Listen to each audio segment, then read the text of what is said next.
Bonji Vacorja, Eimear Burke here. Welcome to another Fireside Chat. This is Fireside Chat 163. And as is customary, I begin with a prayer for peace. Gomara Shiakon ar fud na crinne. Gomara Shiakon in our jali agus in our jirha. Ganairi lin len ar cuid garmacha. Gamich buichas jeev, jeh chuvdaka, spirit chuvdaka. May peace prevail on earth. May peace prevail in our homes and in our countries. May our missions be accomplished. We thank you, guardian spirits and guardian deities. As the fever of day calms towards twilight, may all that is strained in us come to ease. We pray for all who suffered violence today. May an unexpected serenity surprise them.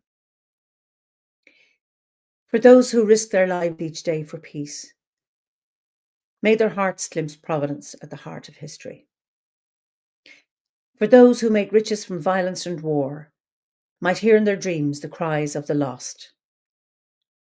That we might see, through our fear of each other, a new vision to heal our fatal attraction to aggression. That those who enjoy the privilege of peace might not forget their tormented brothers and sisters.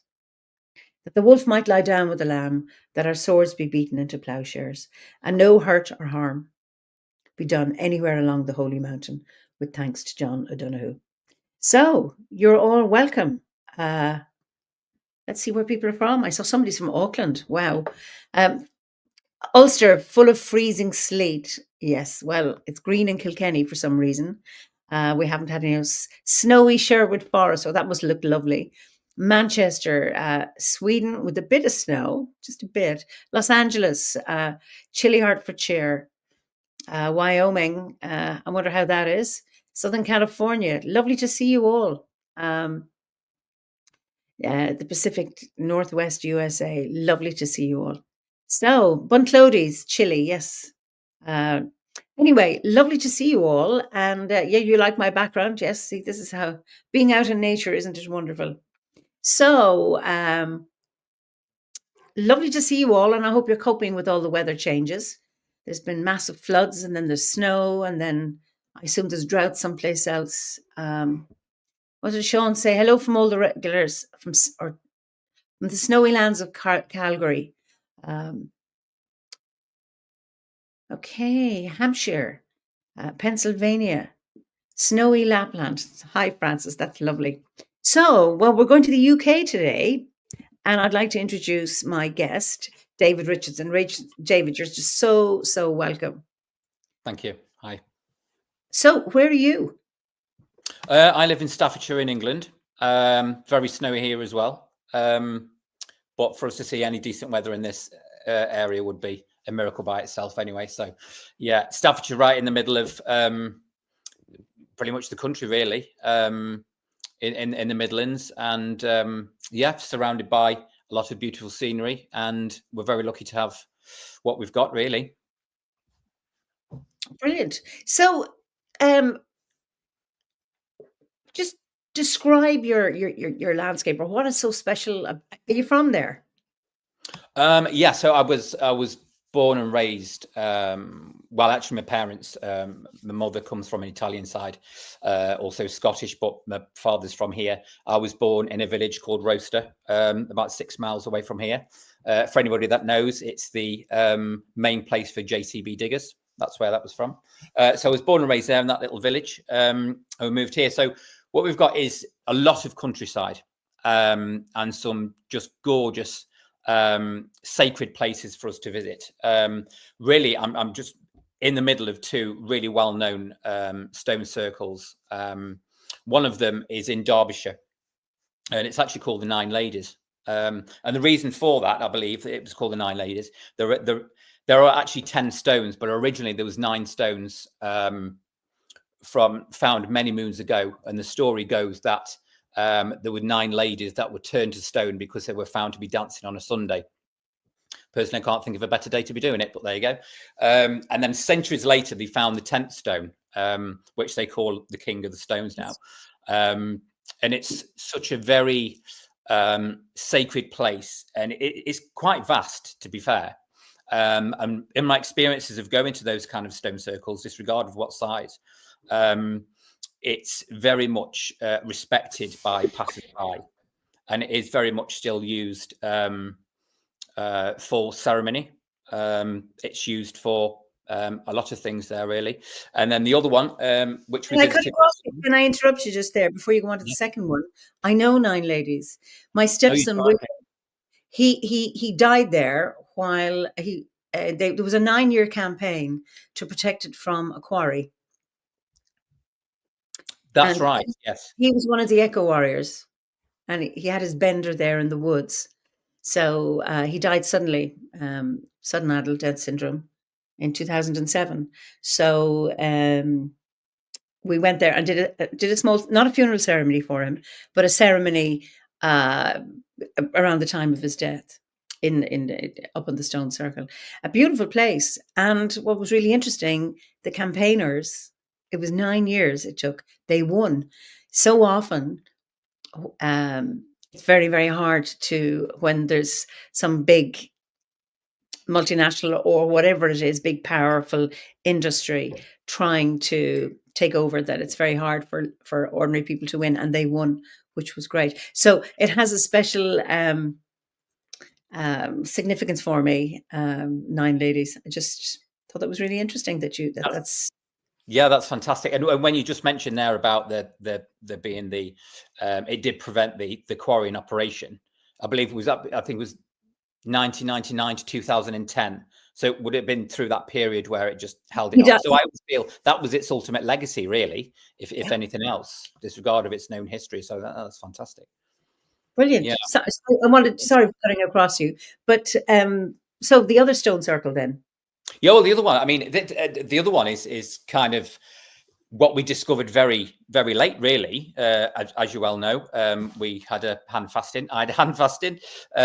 We had a hand fasting some 3 weeks ago, and we came by this Stone Circle. It's at a place called Festival Park in Stoke-on-Trent. Again, another place known to you through certain means. And we discovered this. It's a modern one, but there is very, very little information about it online, which I find mysterious, but it gives the beauty to it for me. And all it did say on there, it was man-made. It was built early 1980s. I can't find of a purpose for why it was built. Since discovering this place, even though it's really set at the back of a main car park, and you wouldn't know that this beauty was just sat there up a very short hill, and it's just sat there, and it's just an absolutely beautiful place. But the reason that we became knowing to that, there's a very spiritual place called Gorton's Well. And for those that might want to Google it, it's Gawtons, and that's in Stoke-on-Trent as well.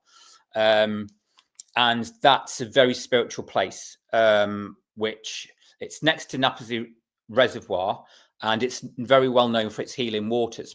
It's very, very atmospheric. Of course, we experienced it at Samhain, which is perfect because it's actually circled with yew tree.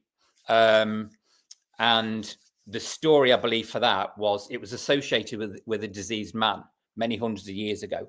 And he was driven away from the village because of this. And he found that the waters cured his illness. So then he remained there as a hermit for the rest of his days. So then as the years have gone on, it just became very, very well known, and it's visited by many. And it was my very first spiritual place I was taken to by my now beloved husband. That was our first date that we went on, and I was just blown away. And I can honestly say that was one of my, well, it wasn't one of my first spiritual experiences, but it was one of my first spiritual experiences that was explained to me linking on to Druidry, really. And the energies that I could feel from the trees was definitely the first time I was able to actually pinpoint that and put it into some kind of clarity. And it's a stunning place. And that's why we returned there. Yeah. So we're very lucky. You are. And that was my first time ever to do a ceremony in a yew grove, because there are very, very few. I don't know if there are any yew groves in Ireland. I mean, I have yew trees in my garden, but I don't have a grove of yew trees. And there is a small yew forest, an old yew forest on the shores of Lake Killarney, a place called Rinnadinna Woods. But to be in a grove of those ginormous yew trees was just, I've been on avenues of yews, but not actually in a grove. And that was just mind blowing. And then, of course, particularly at sound, to be able to do that, Absolutely. the tree of sound was absolutely beautiful. Yeah. In the pitch black, and even though we couldn't even see our own feet, really, you could Right. still feel the energies from around. Well, I think that has a lot to do with that, but it also, in my opinion, it has a lot to do with the group formation that we're in. And it's great when when you're doing some form of ritual on a large scale, which we've seen at gatherings. But when there's something to be had with small group formation, and how that spiritual and the psychology based thing just happens amongst you, disregard of your backgrounds and your level of knowledge and all of that, and somebody experiences something, and when you all start to experience the same thing, to me, that's when the magic happens. Yeah. And I remember when we were making offerings to the ancestors into the well and Tom had noticed that the yew tree was bleeding. It began to Yes. bleed as we were doing that. I mean, I've seen a bleeding yew in Scotland. Is it Scotland?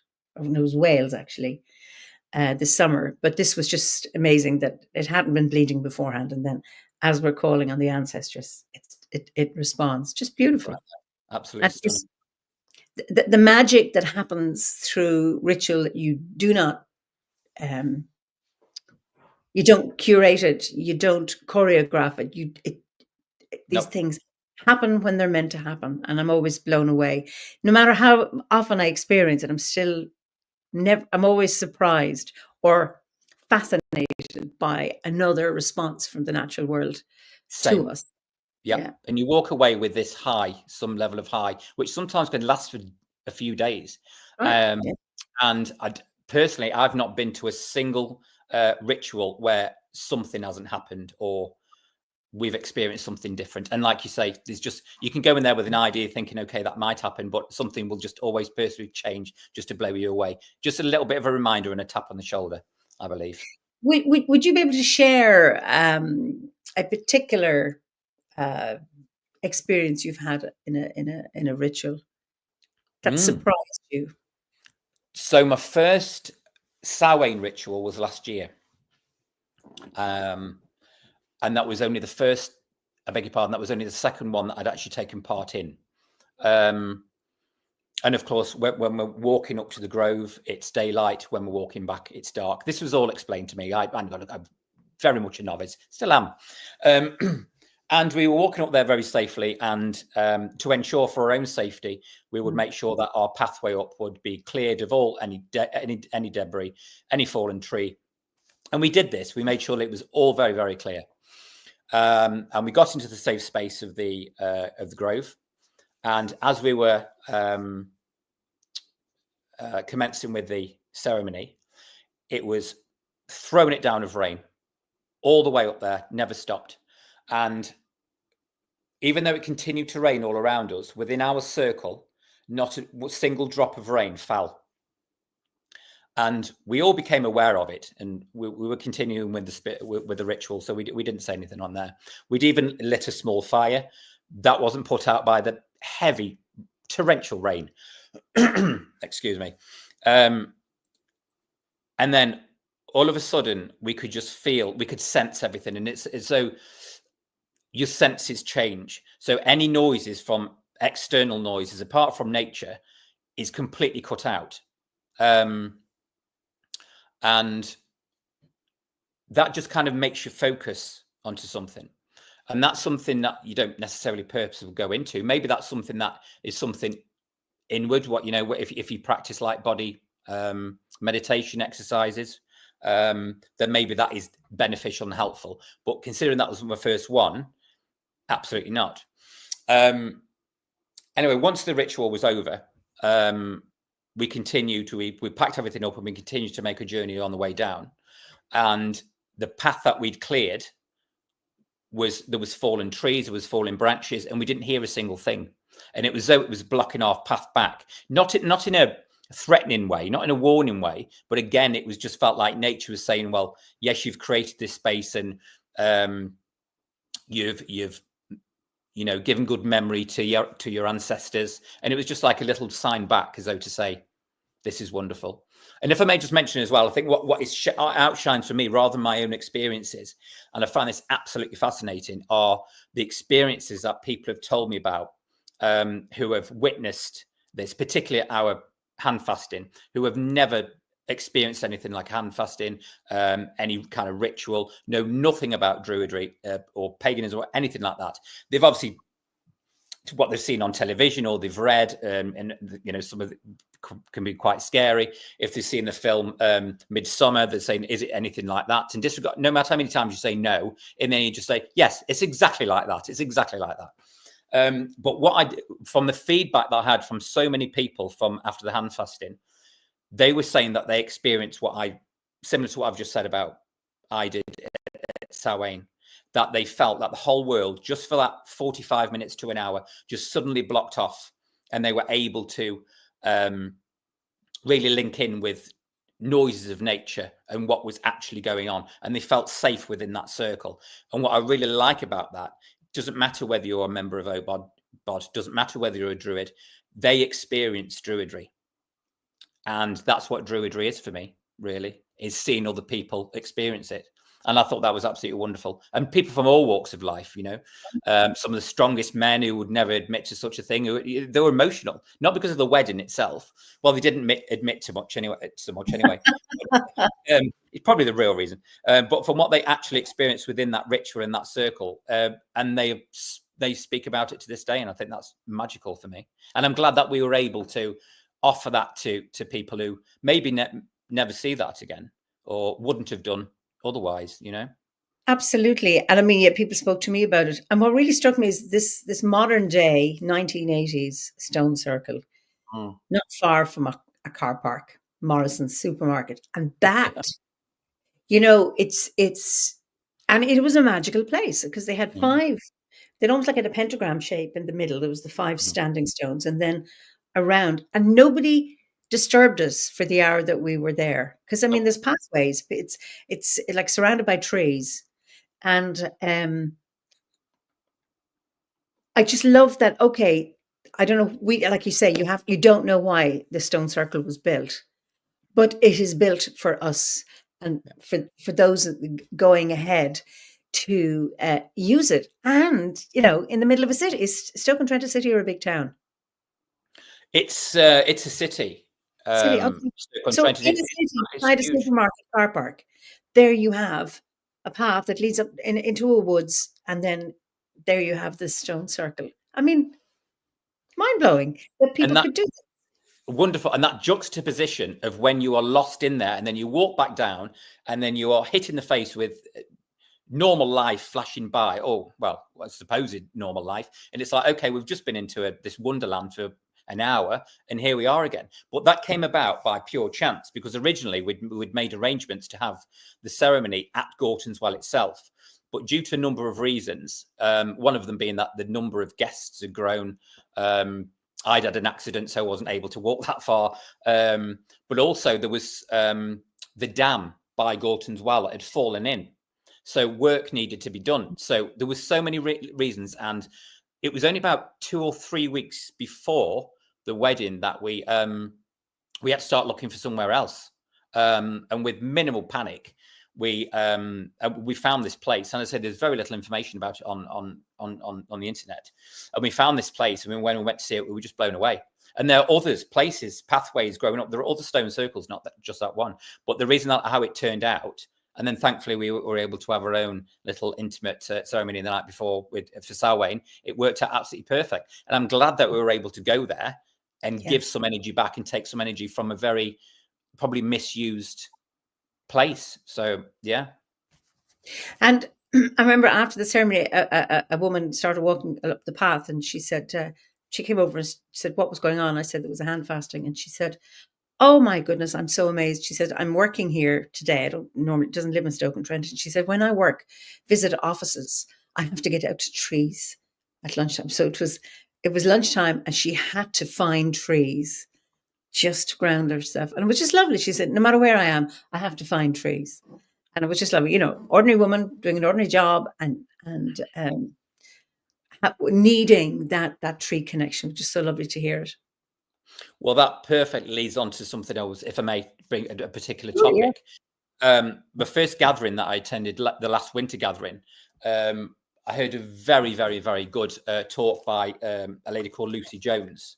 Yes. And and she wrote this book called Losing Eden, and it was very much about really how I look at things from a background, and it's really about reconnecting with nature, because the kind of in the world that we live in today, we haven't done, and I think lockdown had a lot to do with that, when all we had was TVs, computer screens, and we were communicating in this method, which is okay for certain things, but when it's like that day in, day out, and you don't have that contact with nature, it really does do something to you mentally and physically, and you start to lose really what we are about. And I started to notice that as you know, my background is working in a prison. I did so for many years, and the prison that I worked in was split between a normalized general prison, which had, I mean, during lockdown, it was a 23-hour lockup. And then on the other side, there was a therapeutic community, which I worked on as well. And I managed a lot of offenders over there. And over the therapeutic community, they had gardens, they had running water in the middle. They had a lovely place to walk. And it was one of the very few prisons that had a pagan minister, which to me is shocking, because in the UK, there are about 141 prisons. I think there's only 14 in Northern Ireland.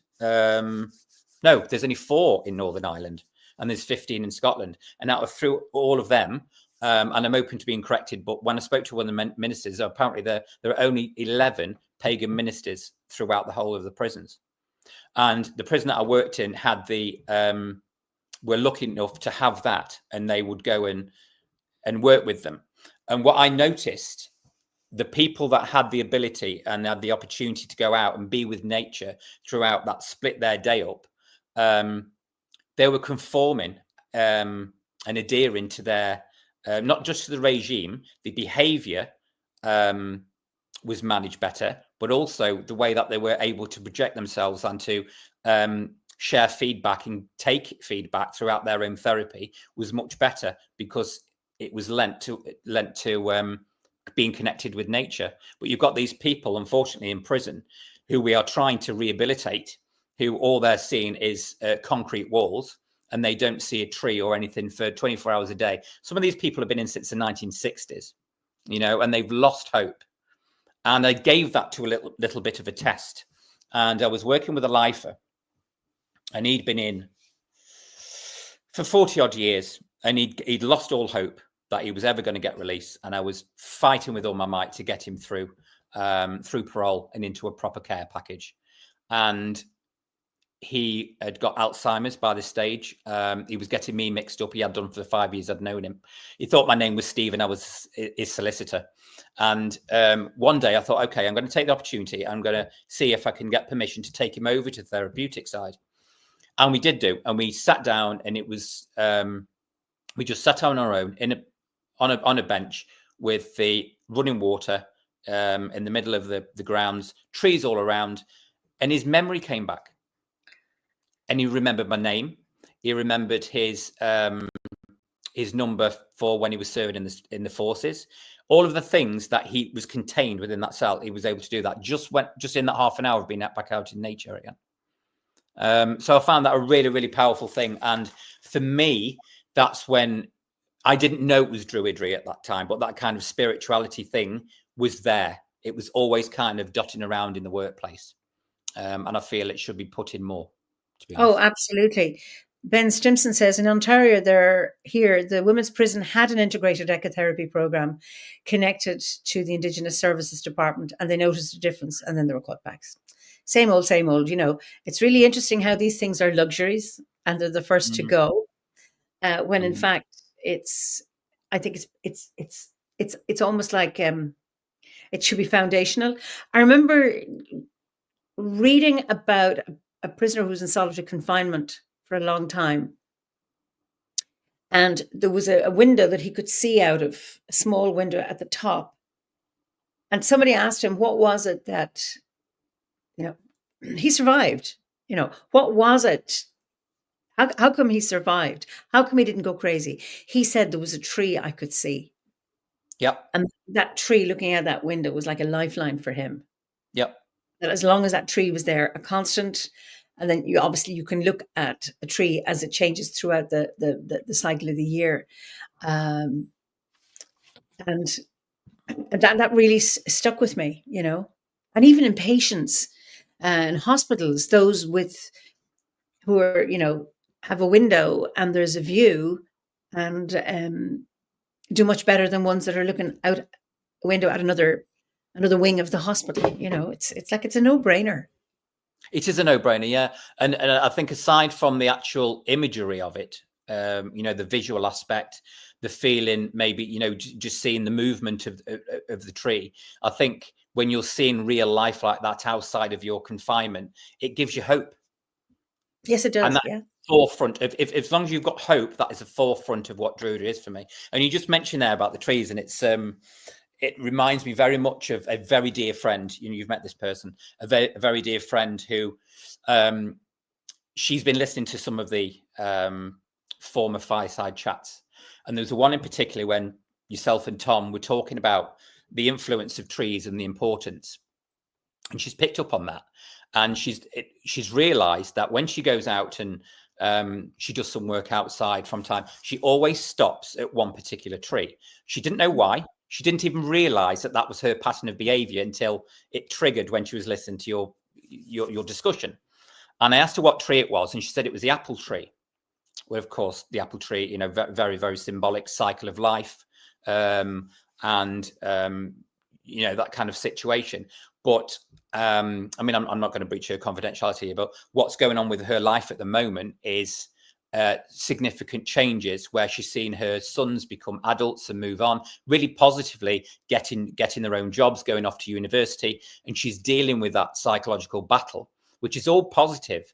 And to the fact that she's stopping at that tree just for a moment of clarity and just having that memory, I felt really, there might not be a connection, but I think if there's any particular tree to stand by and just reflect, I thought that was a really important thing to do. And I don't know whether she may not have thought about that, but now she's picked up on that level of, you know, on that kind of behavior, that pattern, and something she's going to continue with. And I think that, again, for me, that's Druidry again, unknowing. Yes, and it's beautiful. I mean, apples are associated, you know, with restoration and renewal. I mean, you know, that old phrase, an apple a day keeps the doctor away, the Yeah. therapeutic benefits of apple. But it's also known as the shaman or the lunatic's resting place. So it's that place where it provides you with respite and sanctuary, you know, to sit underneath uh, an apple tree. I remember we were doing Howard and I, when we had our Druidry College in Kilkenny, and there was one of the participants who's a friend of mine, and she was sitting. So they were all sitting under various trees that they had to connect with, and she was sitting underneath an apple tree, and she had a hand out, and she was asking for a sign, and this apple just dropped into her hand. Wow. Wow. It wasn't like Newton dropping on her head, but into her hand, and it was like, oh my God, what a gift to receive. Just you have your hand out, and then this apple, this tree offers you, and it lands right into her hand. Just beautiful. That is amazing. And interesting, Francis, who's in Finland, I'm of the opinion that a percentage of people can become offenders because they're cut off from experiencing nature and forests. Uh, I couldn't agree with you more. And Poppy, who is from Crete but lives, she says, trees welcome me every day, every year, as they change each season since I came to the UK. It's so lovely, Poppy, to hear that. And Ben says, this is a question for you. How do you resist the punitive attitude and corrections to persuade the system to integrate? In North America, the prison complex is so industrial that it doesn't want rehabilitation. Well, you see, yeah, I mean, I don't know about Canada, Ben, but I certainly know the US. Prisons are owned. They're businesses. They're not state owned. So how does that Yeah. differ in the UK? That's a really good question, Ben, to be honest. And it's the main particular factor that is really questioned my part within it. I think what I was experiencing when I was working within the confines of a jail, had its own limitations. But now I actually work in the community as a probation officer, and believe it or not, I see even more limitations. And even though I work with people who are on license and they're on, from parole, what we are lacking, unfortunately, is suitable housing. So because of that and the overload of the prisons, we get a very short notice of a care plan or a management plan to support them with. And sometimes it can be a matter of 72 hours, even 24 hours. And if we can't find suitable housing for them, sometimes their only means is to reoffend and go back to what is causing them harm in the first place. So it feels like a cycle, and it unfortunately, it does feel like a business. And we are striving, and we definitely struggle to provide that rehabilitation, the therapy that we do. I mean, I've got experience in providing therapy to people, which is obviously very psychological based, but it's accredited. Now, when I've attuned some of that to a Jungian stance of psychology, I've gained a wealth more of feedback from that. But I've not been able to do that in the prison. Out in the community, I can. So if we can adopt some of that into the prison, I would see a change, to be honest. But it's getting the right ears to take it on board and to listen. I don't know whether sometimes it makes you wonder whether they take us serious, even if we can present a dossier and say, this is the evidence right there. Sometimes you're just laughed at, and it's a real shame. I find, people get locked into ways, and the unable to see outside of their own little world, their own little box. And anything new is like, I can't get a handle on it, because like, this is the way it's always been. It works for me. And you often hear with lock them up. That's where they should be. Yep. And that, in one way, that solves one problem, is you get people off the streets, so the rest of us can get on with our lives. Yep. But there's a system that creates that, but not for those people. There's no rehabilitation. They're not particularly interested in it. And that's so sad. And Ben says Canada's the same attitude as the US. I know a Wiccan chaplain, and he struggles and just does what he can. And Liz, who's in Wyoming, also, our constitution allows for slavery within the carceral system, which is terrible. Absolutely. Wow. I mean, there are many positives, really, in regards to. I mean, like you said very fairly. The part of our job is to protect the public and manage risk. That's what you have to do. But unfortunately, we do try to put, with all the will in the world, we try to put a lot of attention onto the rehabilitation. But if we don't have the sources that meet us on the other end of it, then things break down. Just talking there about the lack of ministers, of pagan ministers, or what they like to call it, the alternate. I remember a newspaper article dating back to about 2018, and it stated that prisons are offering a total of £29,000 for a Wiccan minister to go in and perform rituals for offenders. No pagan minister goes and performs. And that's the way that it was put out into the media. So it's not just within the prisons, Albert. It's sometimes it's people's wrong attitudes about it, really. That's right. And it's such a disrespectful attitude to have about a spiritual path that is not yours. And Natalie says, on my third time lucky, I got funding and permission to plant a grove of native trees at the school I teach for mindfulness and time for pupils with youth justice workers. Hope to redirect from prison, in the hope. Yeah, absolutely. I think that's wonderful. And sometimes it's about persisting. One of my favorite films, and I used to recommend it to my students when I was teaching at third level, was The Shawshank Redemption. I mean, I know but persisting, writing letters for 2 years every week to actually get the library. And sometimes it's about not giving up. But then, the crazy system we have. Pat says, in Northern Ireland, men in prison often have to choose a paramilitary organisation to align to in order to stay safe. And then that group owns them when they get out. prison is not rehabilitative here. Yeah, it's such a pity, you know. It is, yeah, yeah. Congratulations, Natalie, on achieving that on your third attempt. Good on you for not giving in. That's certainly where I'm trying to focus on at the moment. I mean, even the offenders aside, the impact it has on staff. I mean, you know, with the staff are under so much stress. And where my office is, it's on next to a river, and it's constantly flowing, this river, and obviously the mysteries around flowing water and whatnot, and everything is always going wrong in that building. And every time we go to make a plan, it just we've got to move. We've got plans to move buildings, and I do wonder whether it's to do with the energies of that water. But no, the staff, they're so stressed, and what I've began to kind of reach out and just take people away for 20 minutes and do some light body meditation exercises, just to sit in a small circle, just to close your eyes for 15 minutes, and I've started doing that, and that's been accepted quite well. So it's something I'm going to take to our head and say, can we just do this just to like reduce stress halfway through the day? And it might prevent people from going home early or crying. Yeah, so just things like that could be, you know, helpful for staff as well as offenders as well, or even doing it as a group with both. I think be a wonderful thing, because, you know, they've done things like art therapy. Art therapy works, but unfortunately, due to funding, they remove that. Drama therapy can work.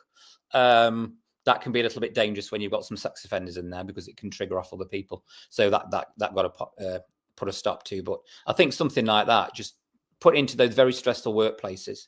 They're not expensive interventions. It's free. It's free. All it costs is somebody's time. And when you've got somebody who's willing to give that, and people who are willing to come, that's all it costs. That's it. Sue says, sorry to hear this. I'm mourning a tree that was cut down a few yards from my home today. Sorry to hear about that. Yeah, let's hope that other trees can be planted in its place. Just a pity. Yeah. What tree was it?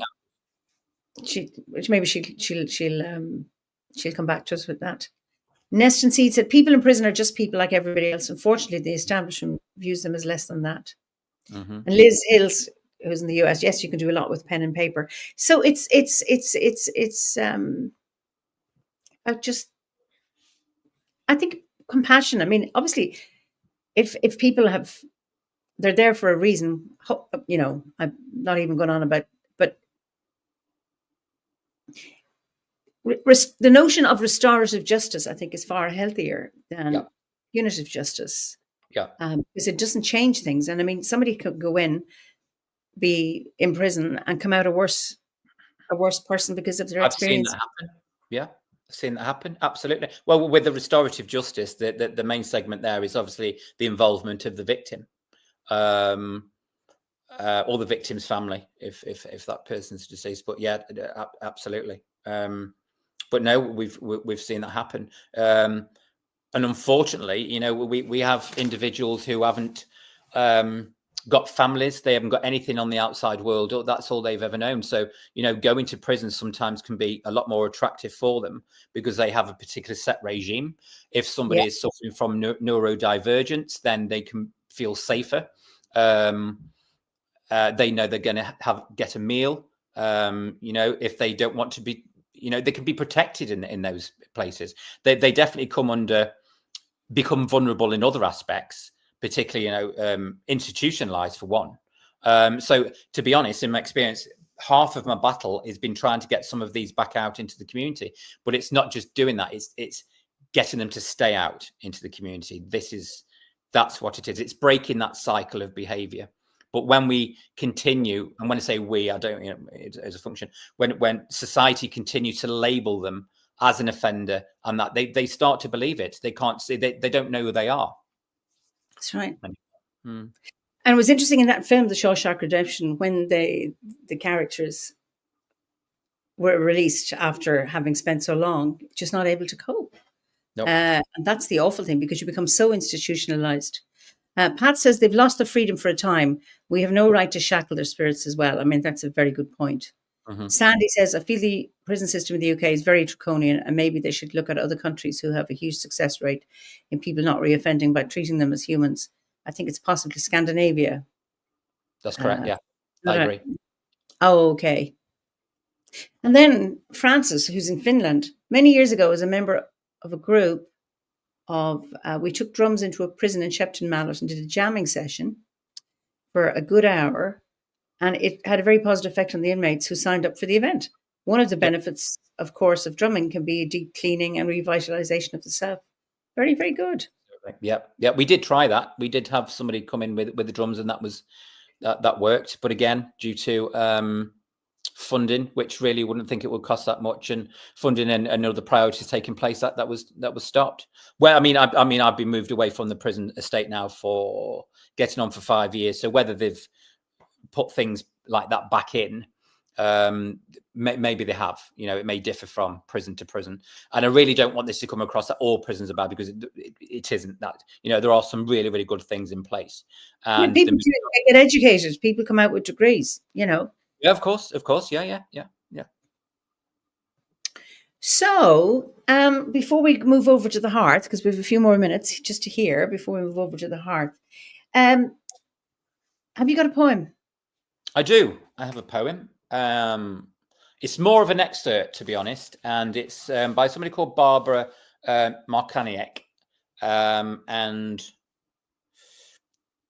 really, it's something that resonates with me, kind of what we've just been talking about, and it's from a book called Bringers of the Dawn, and she does teachings from the. Now, I've never heard of this word before. It's Pleiadians. Spelt Pleiadians. I believe she's American, so I don't know if I have an American listeners. Are these the Pleiadians from the Pleiades, the Seven Sisters, that constellation? Oh, okay. Of course it is. Of course it is. It's obvious, isn't it? When you don't. So yeah, it's called Game Master. So again, linking into what we've just been talking about, dissociation from the wonderful world that we've got outside. Embracing the goddess energy within yourselves will bring all of you to a new understanding and value of life, a vision that inspires you to live and love on this planet Earth. Like a priceless jewel buried in dark layers of soil and stone, Earth radiates her beauty into the caverns of space and time. Perhaps you are aware of those who watch over your home and experience it as a place to visit and play with reality. You are becoming aware of yourself as the Game Master. Imagine Earth restored to her regal beauty, with stately trees seem to brush the deep blue sky. Clouds billow to form majestic peaks. The songs of birds fill the air, creating symphony. The goddess is calling for an honoring of what she allows to be created. From the core mystery of the blood, those who own her planet are learning about love. Beautiful. Beautiful, beautiful, beautiful. Okay. So before we go, love and appreciation, that's from Patricia. When has Druidry supported you? It has continuously supported me for the past 2.5 years.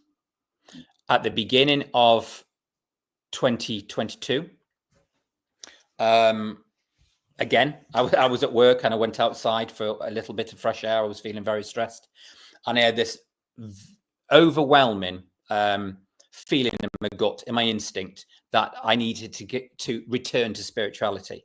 And I didn't know what Druidry was at this stage, but it was just something here that was telling me it's very important throughout this year. You will need that as a support mechanism. Get back onto it. This was in the spring. Come autumn, I met now my beloved husband Tom, who is one of the biggest Druid people going. He lives and breathes it. So I first found it through him, and in a very short space of time, as you know, I lost my mother, and she was the most precious thing to me. And without the support, not just the support of Tom, but without Druidry, I definitely know I would not have been able to cope throughout that period. Shortly after that, I lost numerous other family members who passed away. And the day after that, of one of my family's funeral, I lost my home and all of its contents to a house flood. So that whole year, but I'd started to learn tarot through Druidry through that, and it just kept saying water, water, water. And I'm a Scorpio, I'm a water sign. And I was thinking, what must to do with that? But now I can see it, the synchronicities, and the patterns of what I was being told and how to manage those really life-changing circumstances I would put down to Druidry and my spirituality, and how I've seen it play out.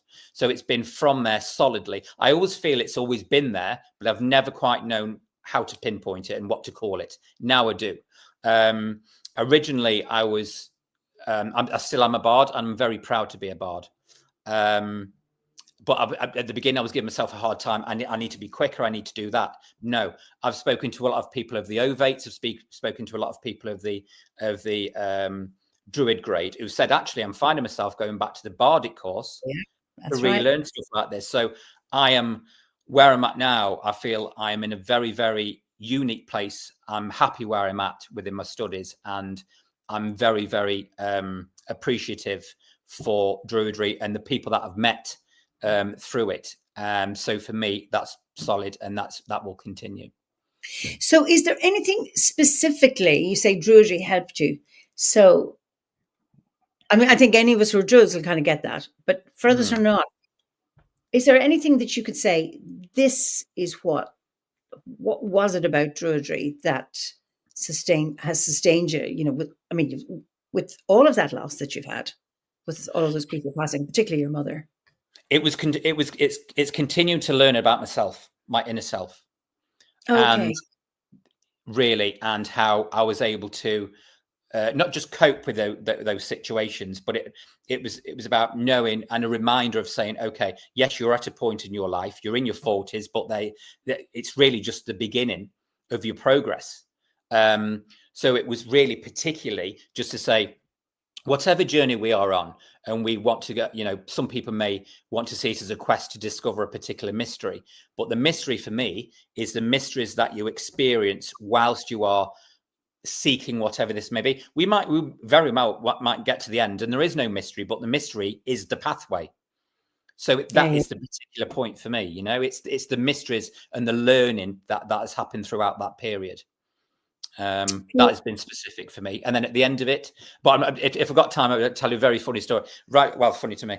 Right at the beginning, when I first joined OBOD, I had no clue about it, didn't know what the expectations were, but I'd kept seeing a pattern at people everywhere. So the train station where I get my train to work, I saw this man, and he looked very Druid, unconscious. He says very unconscious bias. He's very tall, so with a big white beard. And I was seeing similar people everywhere. And I said to Tom, I said, is this what's happened? Am I being followed just to check in? Is this part of the process before I get? And I generally believe that was the story. I thought I was being followed just to be, yes, that's where he lives. Yes, he's a real Druid. He's doing his studies. I believe that was a real thing. Now I know it's not. So I don't no longer see weird men hanging around with beards. I married one. But I don't see it. I don't see the strangers now. So yeah, it's weird, but it does. Well, listen, that's absolutely lovely. So we're going to move over to the heart now, and hopefully our members can move over. Just you say goodnight to everybody, and then we'll go offline. Then I'll just let you say goodnight, and thank you very much. Take care of yourselves and keep warm wherever you are. And I shall see you next week for another Fireside Chat. No, I won't see you next week. It'll be 2 weeks' time for another Fireside Chat. And so have a good evening, good morning, good afternoon, or if you're watching a recording of this this chat. So hopefully see some of you over on the chart, on the hearth. Until we meet again, slán go fóill. Take care.